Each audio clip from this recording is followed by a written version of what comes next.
जय Hind. Last class में हम लोग पढ़े थे कंकाल संयोजी ऊतक, और वहाँ पर कंकाल संयोजी ऊतक में हम लोग अस्थि और उपास्थि के बारे में पढ़े थे और वो वहाँ पर समाप्त हुआ था।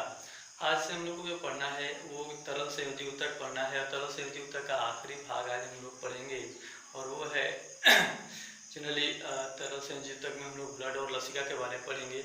ये संयोजी ऊतक का लास्ट पार्ट है। हेडिंग डालेंगे तरल संयोजी ऊतक। तरल संयोजी ऊतक। तरल संयोजी ऊतक क्या होता है? ये ऐसे ऊतक होते हैं जिनका मैट्रिक्स तरल होता है, या कह सकते हैं कि ऐसे संयोजी ऊतक जो तरल अवस्था में पाए जाते हैं, ऐसे संयोजी ऊतक को हम लोग क्या बोलेंगे? तरल संयोजी ऊतक बोलेंगे। इसमें लिख सकते हैं ऐसे संयोजी ऊतक, ऐसे संयोजी ऊतक जिनका मैट्रिक्स, ऐसे संयोजी ऊतक जिनका मैट्रिक्स या तरल होता है, या जो तरल अवस्था में पाए जाते हैं, मैट्रिक्स तरल होता है, तरल होता है, उसे तरल संयोजी ऊतक कहते हैं, ऊतक कहते हैं। अब ये तरल संयोजी ऊतक होता है, इसको हम लोग मेनली कितने भागों में बांटते हैं? दो भागों में बांटते हैं। एक तो होता है आपका रक्त, और दूसरा कौन होता है? लसिका होता है। तो यहाँ पर हम लोग बांट रहे हैं तरल संयोजी ऊतक, और तरल संयोजी ऊतक जो है इसको हम लोग कितने भागों में बांटते हैं? दो भागों में बांटते हैं। पहला जो होता है उसको हम लोग क्या कहते हैं?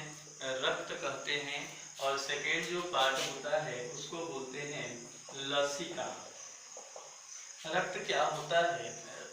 रक्त जो होता है वो एक लाल रंग का तरल संयोजी ऊतक होता है, जो किसके अंदर प्रवाहित होता है? रक्त वाहिनियों के अंदर। रक्त वाहिनी जो शिरा और धमनी होता है, जनरल भाषा में जिसको हम लोग नस कहते हैं, उसमें प्रवाहित होने वाला लाल रंग का जो तरल होता है, उस तरल को ही हम लोग क्या बोलते हैं? रक्त बोलते हैं।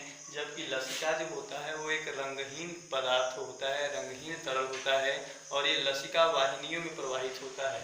रक्त जो होता है इसको पुनः हम लोग दो भागों में बांटते हैं। पहला जो भाग होता है इसको प्लाज्मा कहा जाता है, और सेकेंड जो इसका पार्ट होता है इसको बोलते हैं हम लोग रक्त कणिकाएं। रक्त कणिकाएं। प्लाज्मा जो होता है वो रक्त का तरल भाग होता है। अभी बोले कि रक्त तरल संयोजी ऊतक है, तो रक्त का जो तरल भाग होता है, जो द्रव अवस्था में होता है, वो कौन होता है? प्लाज्मा होता है। और जो रक्त कणिकाएं होते हैं वो रक्त के कैसे भाग होते हैं? ठोस भाग होते हैं, कोशिकीय भाग होते हैं, या कणकीय भाग हो सकते हैं।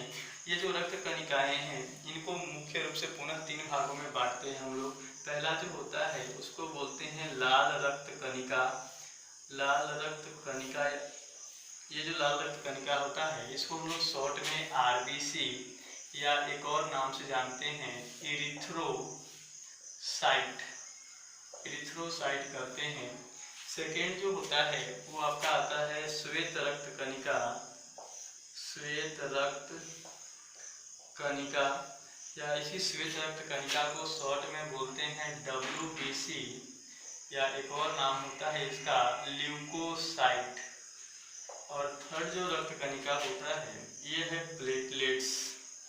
प्लेटलेट्स होता है, ये प्लेटलेट जो रक्त के थक्का जमने में सहायता करता है, इसको एक और नाम से जानते हैं थ्रोम्बोसाइट।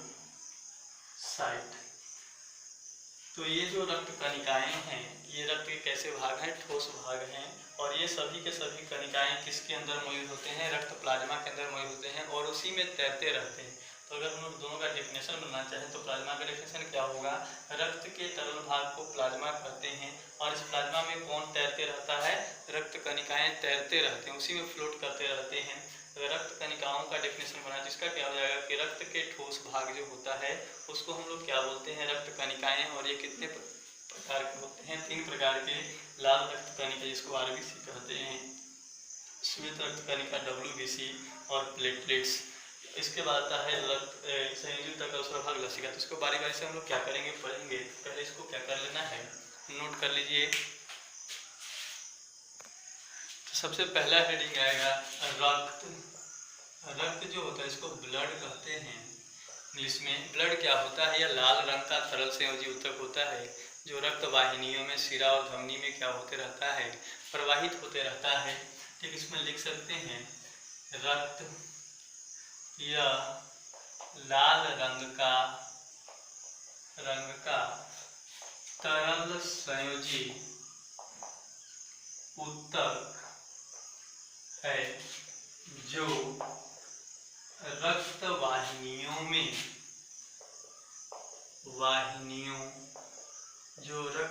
रक्त वाहिनी कौन कौन होते हैं, शिरा और धमनी।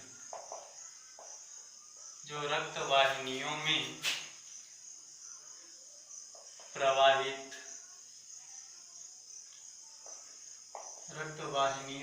प्रवाहित होता है। तो सिंपल सी बात है, रक्त जो होता है वो लाल रंग का होता है। लाल रंग का क्यों होता है, क्योंकि रक्त में एक वर्णक होता है हीमोग्लोबिन, और उस हीमोग्लोबिन वर्णक के उपस्थिति के कारण ये जो रक्त होता है वो कैसा दिखाई देता है, लाल दिखाई देता है। अब बात करते हैं रक्त के संघटक, हेडिंग डाल सकते हैं रक्त के संघटक। संघटक का मतलब होता है मुख्य भाग। ठीक है, तो रक्त के मुख्य भाग में पहला जो मुख्य भाग आता है वो है प्लाज्मा। अभी बता रहे थे कि रक्त को हम लोग दो भागों में डिवाइड करते हैं, प्लाज्मा और रक्त कणिकाएं। प्लाज्मा क्या होता है, तो यह रक्त का जो तरल भाग होता है उसी को हम लोग क्या बोलते हैं, प्लाज्मा कहते हैं। और इसी में सभी के सभी जो रक्त कणिकाएं हैं, आरबीसी, डब्ल्यूबीसी और प्लेटलेट्स, वो क्या करते रहते हैं, तैरते रहते हैं। साथ ही साथ ये जो प्लाज्मा का अगर कलर की बात करिए, दिखाई कैसे देता है, तो ये हल्के पीले रंग का होता है। तो लिख सकते हैं रक्त के तरल भाग को प्लाज्मा कहते हैं। रक्त के तरल भाग को प्लाज्मा कहते हैं। इसी में लिख सकते हैं, इसमें सभी रक्त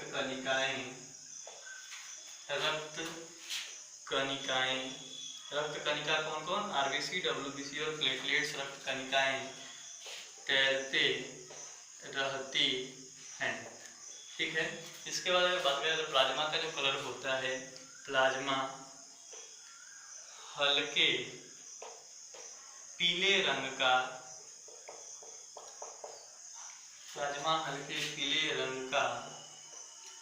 होता है।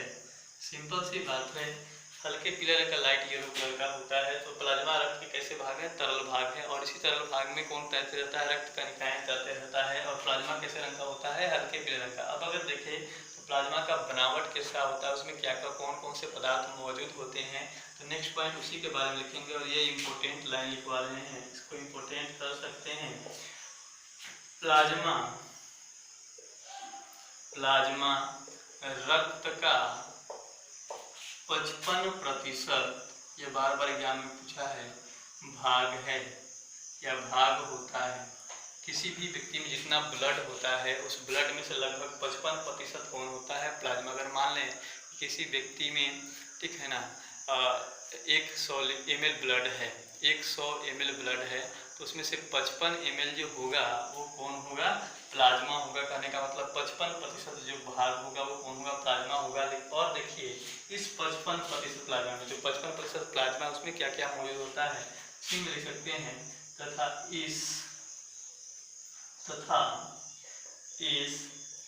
55% प्लाज्मा में 90% जल, 7% प्रोटीन एवं 3% अन्य कार्बनिक एवं अकार्बनिक पदार्थ मौजूद होते हैं। कार्बनिक एवं अन्य कार्बनिक पदार्थ मौजूद होते हैं। तो ये सीधा सीधा क्वेश्चन यहाँ से पूछता है कि प्लाज्मा रक्त का कितना प्रतिशत भाग होता है, तो प्लाज्मा रक्त का कितना प्रतिशत भाग होगा, 55% भाग। दूसरा आ रहा है प्लाज्मा में क्या क्या पाया जाता है, तो 55% जो प्लाज्मा है उस प्लाज्मा में क्या क्या पाया जाता है, 90% जल होता है, 7% प्रोटीन होता है और 3% क्या होते हैं, अन्य पदार्थ होते हैं, और उसमें कार्बनिक और अकार्बनिक दोनों तरह के पदार्थ क्या होते हैं, मौजूद होते हैं। तो ये है प्लाज्मा, प्लाज्मा से संबंधित चीज़ें, इसको क्या करिए, नोट करिए। इसके बाद बढ़ते हैं नेक्स्ट की ओर।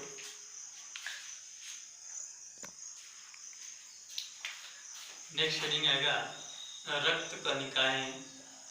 रक्त कणिकाएं, रक्त कणिकाएं का डेफिनेशन ऐसे पूछता नहीं एग्जाम में, सिंपल से ऐसे ध्यान रखिएगा कि रक्त का जो ठोस भाग, कोशिकीय भाग होता है, उसी को हम लोग क्या बोलते हैं, रक्त कणिकाएं कहते हैं। इसमें से जो जो रक्त कणिकाएं होते हैं उनके बारे में पढ़ना। तो सबसे पहला हेडिंग आता है लाल रक्त कणिका।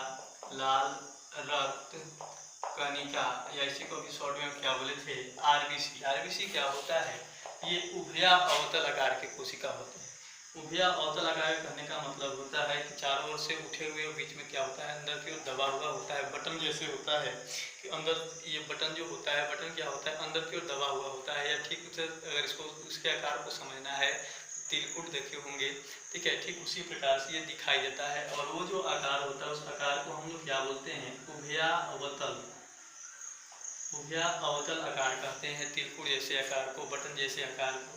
तो यहाँ पर हम लोग समझ सकते हैं कि लाल रक्त का, इसका पूछता है कि लाल रक्त कोशिकाओं का जो आकार होता है वो कैसा होता है, कैसे दिखाई देते हैं, उभया अवतल आकार के। ऐसा नहीं है कि क्या में तिलकुट आकार लिख देना है, कौन सा आकार होता है, उभया अवतल आकार। उसमें लिख सकते हैं कि लाल रक्त कणिका जो होता है वो उभया अवतल आकार के कोशिका होता है, और इसमें हीमोग्लोबिन वर्ण, कभी पता चले कि रक्त का जो लाल रंग होता है वो हीमोग्लोबिन वर्ण के कारण होता है।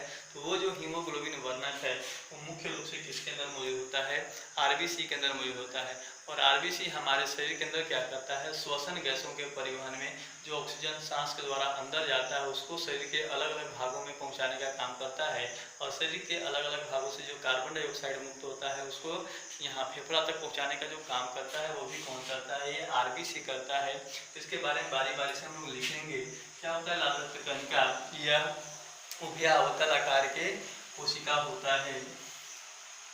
यह उभया अवतल आकार की कोशिका या कणिका है, कोशिका है जिनमें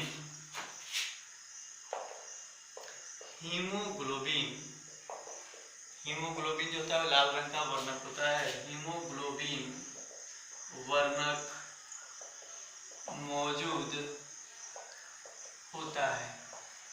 हीमोग्लोबिन वर्णक रक्त में भी मौजूद होता है, और रक्त भी कहाँ पर, आरबीसी में मौजूद होता है, और इसी के कारण जो ब्लड है वो कैसा दिखाई देता है, लाल रंग का दिखाई देता है। अब अगर हम लोग बात करें इसमें, ये इम्पोर्टेंट है ध्यान रखना, ये उभया अवतल आकार के, और इसमें कौन सा वर्णक पाया जाता है, ब्लड में हीमोग्लोबिन वर्णक पाया जाता है। नेक्स्ट अगर हम लोग बात करें तो जो लाल रक्त कणिकाएं होती हैं इनका काम क्या होता है, ये शरीर में श्वसन गैसों के परिवहन में, ऑक्सीजन एवं कार्बन डाइऑक्साइड के परिवहन में क्या करते हैं, सहायता करते हैं। तो नेक्स्ट पॉइंट लिख सकते हैं लाल रक्त कोशिकाएं, लाल रक्त कणिकाएं श्वसन गैसों के, श्वसन गैसों कौन कौन, ऑक्सीजन एवं कार्बन डाइऑक्साइड के परिवहन में सहायता करते हैं। ऑक्सीजन एवं कार्बन डाइऑक्साइड के परिवहन में क्या करते हैं, सहायता करते हैं। इसके बाद अगर हम लोग देखें तो इसके बारे में कुछ और चीज़ें होती हैं। ये आरबीसी जो होता है वो हमारे शरीर का ऐसा कोशिका होता है जिनमें केंद्रक मौजूद नहीं होता है। जनरली हम लोग पढ़े थे कोशिका जो होता है उसमें केंद्रक मौजूद होता है यूकेरियोटिक कोशिका में, लेकिन ये हमारे शरीर का ऐसा कोशिका है जिसमें केंद्रक मौजूद नहीं होता है। तो उसको नोट करके लिखेंगे, नोट, आरबीसी में केंद्रक अनुपस्थित होता है। कुछ और पॉइंट इसके बारे में जानना है। आरबीसी का निर्माण कहाँ होता है, तो आरबीसी का जो निर्माण होता है वो अस्थि मज्जा में होता है। कल हम लोग बोन देखे थे लास्ट क्लास में, और अस्थि के बीच वाला जो कैविटी होता है उसको बोलते हैं अस्थि मज्जा गुहा, और उसके अंदर अस्थि मज्जा भरा हुआ होता है। और वही अस्थि मज्जा किसका निर्माण करता है? रक्त का निर्माण करता है, लाल रक्त कोशिकाओं का निर्माण करता है। तो नेक्स्ट पॉइंट लिख सकते हैं, आरबीसी का निर्माण, आरबीसी का निर्माण कहाँ होता है? अस्थि मज्जा में, अस्थि मज्जा में होता है। अगर हम लोग देखें इसका जीवन काल कि ये कितने दिन आरबीसी बनने के बाद जीवित रहते हैं, तो आरबीसी का जो जीवन काल होता है वो 120 दिन का होता है। 120 दिन के बाद ये आरबीसी जो होते हैं वो नष्ट हो जाते हैं और नए आरबीसी बनते हैं। तो इसमें लिख सकते हैं आरबीसी का जीवन काल 120 दिन का, आरबीसी का जीवन काल 120 दिन का होता है। 120 दिन का मतलब होता है लगभग 4 महीना। आगे बात करें तो आरबीसी को जो नष्ट करने का काम करता है वो करता है, आप एक अंग होता है आपके शरीर में, उसका नाम है पलिहा। और इसीलिए पलिहा को हम लोग क्या कहते हैं? आरबीसी का कब्रिस्तान कहते हैं, क्योंकि वो आरबीसी को 120 दिन के बाद क्या करता है? पकड़ करके नष्ट कर देता है, क्षतिग्रस्त आरबीसी का पाचन कर जाता है। तो नेक्स्ट लिख सकते हैं कि पलिहा को आरबीसी का कब्रिस्तान कहते हैं।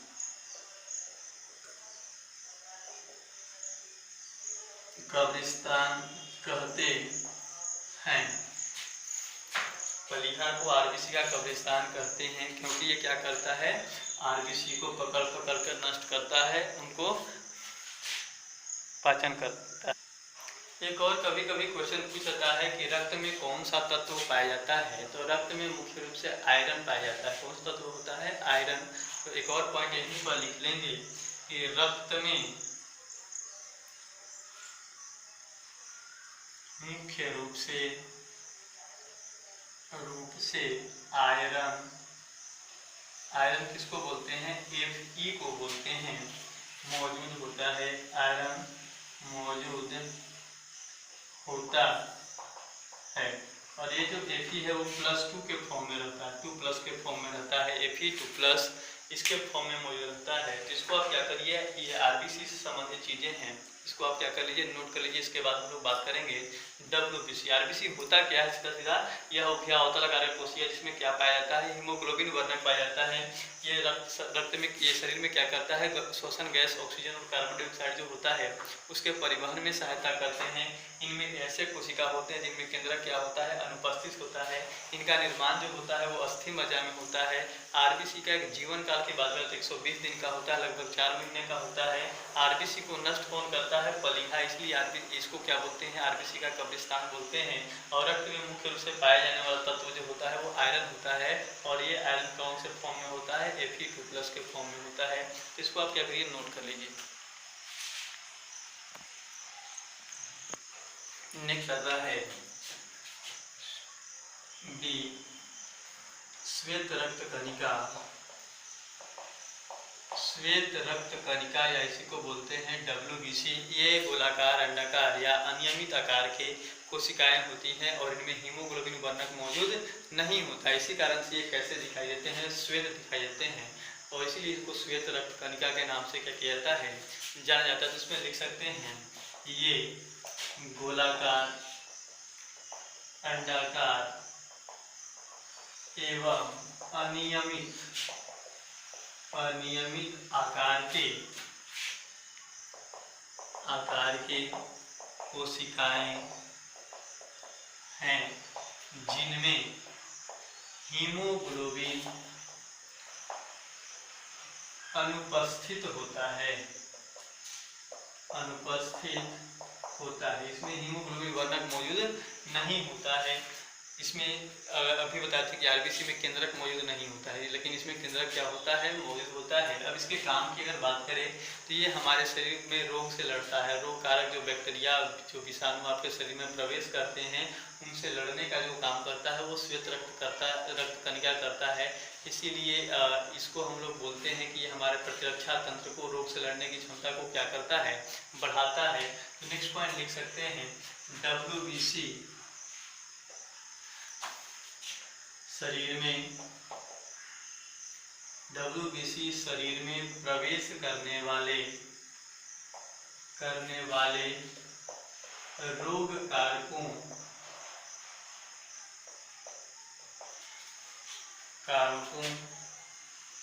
से शरीर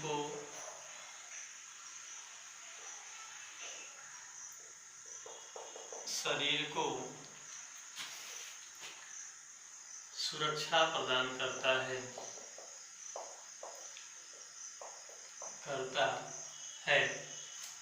तथा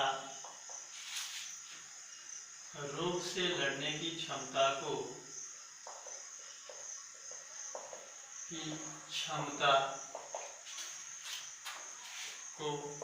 बढ़ाता है।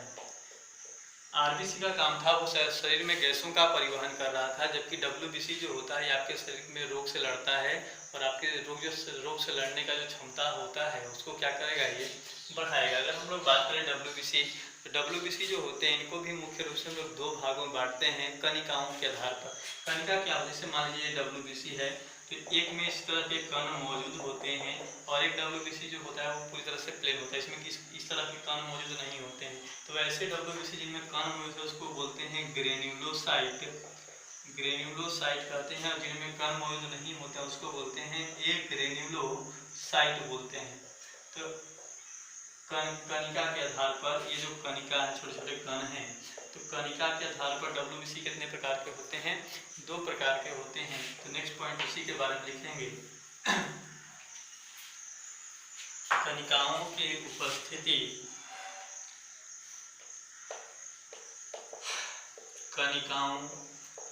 उपस्थिति के आधार पर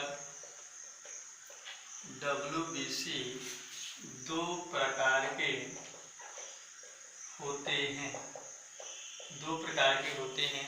पहला जो होता है वो आपका होता है ग्रेन्युलोसाइट। ये ग्रेन्युलोसाइट क्या होता है, ऐसे डब्ल्यूबीसी होते हैं जिनके कोशिका द्रव्य में कौन मौजूद होता है, कणिका मौजूद होता है। लिख सकते हैं ऐसे डब्ल्यूबीसी जिनके कोशिका द्रव में कणिकाएं मौजूद होती हैं।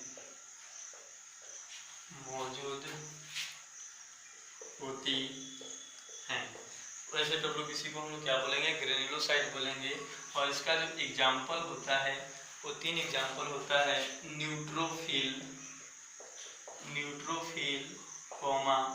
बेसोफिल और इओसिनोफिल।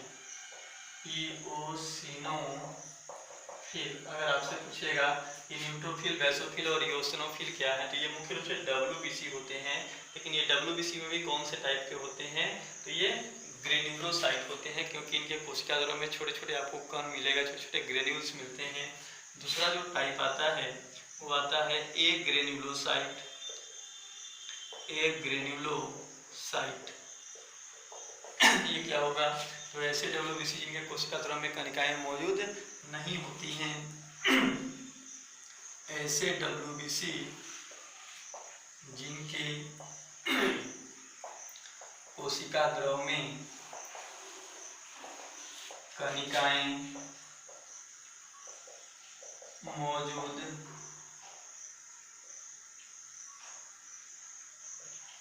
नहीं होती, उसको बोलेंगे एग्रेन्युलोसाइट। और इसका जो एग्जाम्पल होता है वो लिम्फोसाइट होता है, और मोनोसाइट। ये लिम्फोसाइट और मोनोसाइट जो होते हैं ये भी WBC होते हैं, लेकिन WBC के कैसे टाइप होते हैं, एक ग्रेन्युलोसाइट होते हैं और इनमें किसी प्रकार के कणिका मौजूद नहीं होता है। तो इसको नोट कर लेना है। इसके बाद आगे बढ़ते हैं।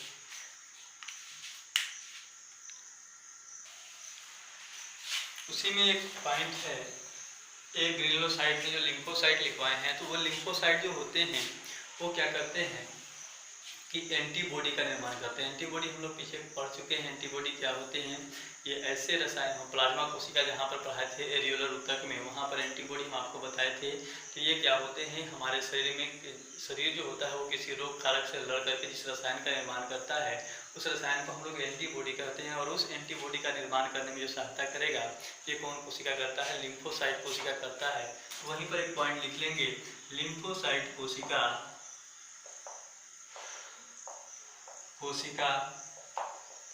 एंटीबॉडी के निर्माण में सहायता करता है, एंटीबॉडी के निर्माण में सहायता करता है। अब इसके बाद तीसरा जो रक्त कणिका आता है वो आता है प्लेटलेट्स। प्लेटलेट्स क्या होते हैं, ये ऐसे रक्त कणिका होते हैं जो रक्त के जमने में, उसके थक्का बनने में क्या करते हैं, सहायता करते हैं। जैसे मान लीजिए आप कट जाता है कहीं पर, कटने के बाद उसमें से ब्लड बाहर निकलने लगता है। वो ब्लड क्या होता है, कुछ देर के बाद बाहर निकलने के बाद क्या, थोड़ा देर समय के बाद क्या होता है, जम जाता है। तो उस रक्त के जमने में जो सहायता करता है रक्त कणिका, उसी रक्त कणिका को हम लोग क्या बोलते हैं, प्लेटलेट्स बोलते हैं। इसको लिख सकते हैं, ऐसे रक्त कणिकाएं, ऐसे रक्त कणिकाएं जो रक्त के थक्का बनने में या रक्त के जमने में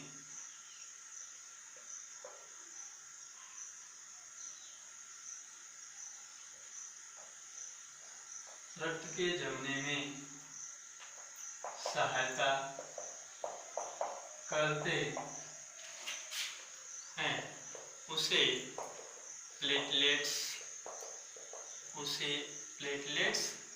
कहते हैं।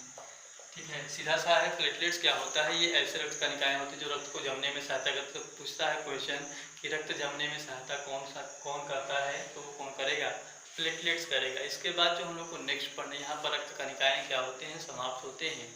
इसके बाद हम लोग को पढ़ना है लसिका। ठीक है, हम लोग तरल संयोजी ऊतक को 2 भाग में बांटे थे, रक्त एवं लसिका। तो अभी तक जो हम लोग पढ़ रहे थे वो रक्त के बारे में पढ़ रहे थे। इसके बाद जो पढ़ना है वो कौन है, लसिका है। तो नेक्स्ट हेडिंग डालेंगे लसिका क्या होता है। लसिका दूसरा, ये मान लेते हैं ब्लड वेसल्स हैं, एक है सीरा और एक है धमनी। ठीक है, तो जब इनसे रक्त प्रवाहित होता है, सीरा और धमनी में मान लेते हैं, इस तरह से रक्त प्रवाहित हो रहा है,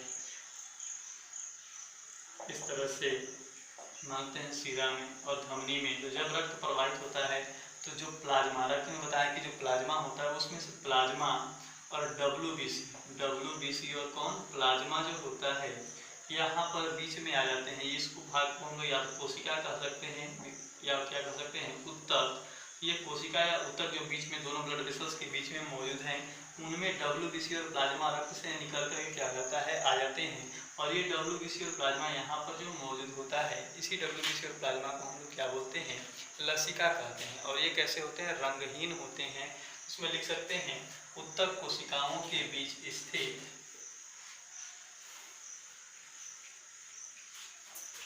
लसिका में, लसिका को अंग्रेजी में लिम्फ कहते हैं, ऊतक कोशिकाओं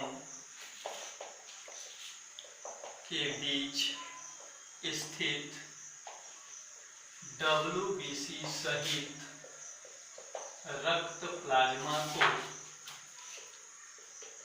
WBC सहित रक्त प्लाज्मा को लसिका कहते हैं। और ये जो होता है वो कैसा होता है, रंगहीन होता है। इसको लिख सकते हैं, यह रंगहीन होता है। या इसका दूसरा डेफिनेशन भी बना सकते हैं कि लसिका जो होता है वो रंगहीन तरल पदार्थ होता है जो किसमें प्रवाहित होता है, लसिका वाहिनी से रक्त का बना थे कि रक्त जो है वो लाल रंग का तरल पदार्थ संयोजी ऊतक है जो किसमें प्रवाहित होता है, रक्त वाहिनी में प्रवाहित होता है। ठीक उसी प्रकार से लसिका कैसा होता है, रंगहीन। तो लिख सकते हैं इसका कि लसिका जो है वो रंगहीन तरल पदार्थ होता है जो लसिका वाहिनियों में क्या होता है, प्रवाहित होता है। और करके लिख सकते हैं डेफिनेशन नंबर 2, लसिका एक रंगहीन तरल है जो लसिका वाहिनियों में प्रवाहित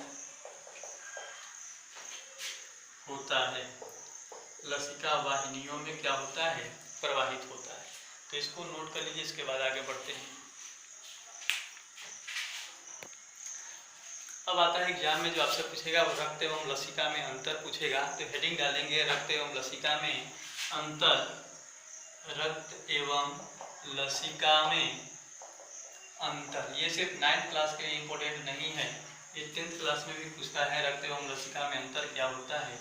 2 कॉलम बनाएंगे, एक तरफ रक्त लिखेंगे और एक तरफ लसिका, और ये अभी बता चुके हैं उसी को हम लोग यहाँ पर लिखेंगे।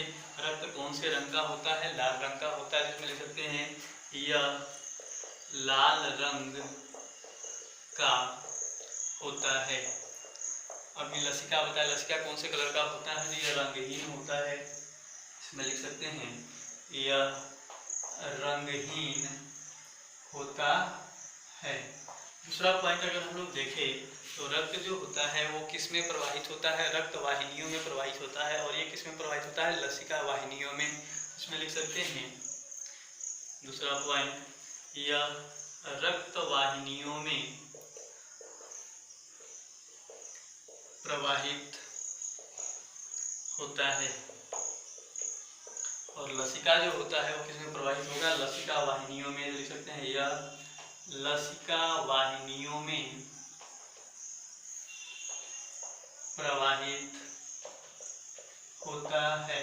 तो थर्ड पॉइंट के देखें तो रक्त का निर्माण जो होता है वो कहाँ होता है, अस्थि मज्जा में होता है, और लसिका का जो निर्माण होता है वो लसिका गांठ में होता है।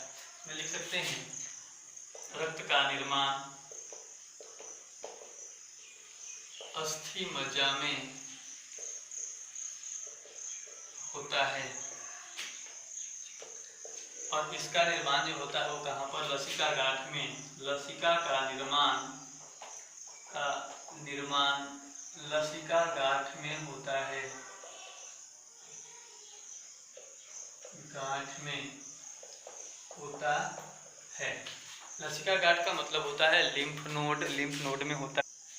अब रक्त जो होता है इसमें क्या होता है, ये जो रक्त जो है वो विभिन्न प्रकार के जो आवश्यक पदार्थ होते हैं, ऑक्सीजन होता है, भोज्य पदार्थ होता है, उनका परिवहन करता है, और ये क्या करता है, उत्सर्जी पदार्थ कार्बन डाइऑक्साइड के परिवहन में क्या करता है, सहायता करता है। तो नेक्स्ट पॉइंट लिख सकते हैं रक्त भोज्य पदार्थ एवं ऑक्सीजन के परिवहन में, या लिख सकते हैं रक्त में भोज्य पदार्थ एवं ऑक्सीजन की मात्रा अधिक होती है। इसमें जो रक्त है इसमें आवश्यक जो भोज्य पदार्थ होते हैं, पोषक तत्व होते हैं, और ऑक्सीजन जो होता है उसकी मात्रा क्या होती है, अधिक होती है। और इधर लिख सकते हैं इसमें लसिका में उत्सर्जी पदार्थ का मतलब होता है बेकार के हानिकारक पदार्थ, उत्सर्जी पदार्थ एवं कार्बन डाइऑक्साइड की मात्रा अधिक होती है। अगर हम लोग देखें तो रक्त का जो परिवहन होता है वो हृदय से शरीर के विभिन्न भागों में होता है। इसमें लिख सकते हैं कि इसका परिवहन हृदय से शरीर के विभिन्न भागों में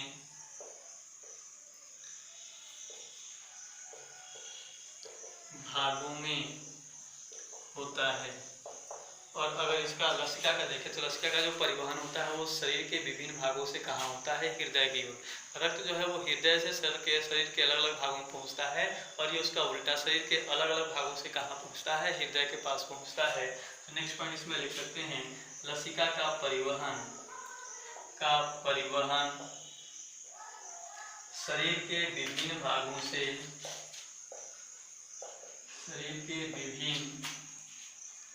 भागों से हृदय तक होता है या हृदय में होता है।